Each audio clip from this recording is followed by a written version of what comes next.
Look, members of Congress should be banned from trading stocks, period. The members of Congress should be working in the interests of the American people, not in the interests of their personal stock portfolios, as Raja said. And in the communities that I represent, Coloradans are already facing challenging economic circumstances in the wake of the pandemic and should be able to trust that representatives in Washington are putting their needs first.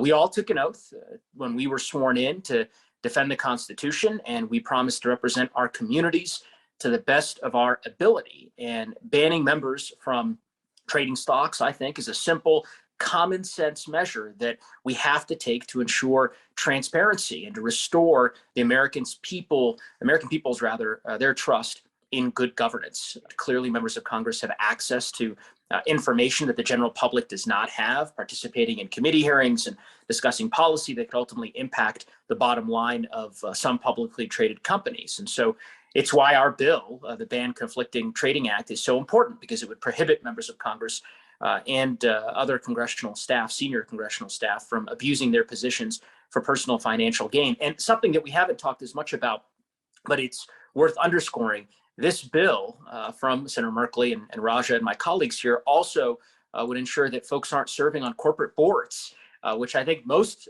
Americans already believe that that's the case. They assume under existing law that, how problematic it could possibly be for a member of Congress to serve on a corporate board. And yet that happens frequently. So this bill would ensure an end to that practice, among others.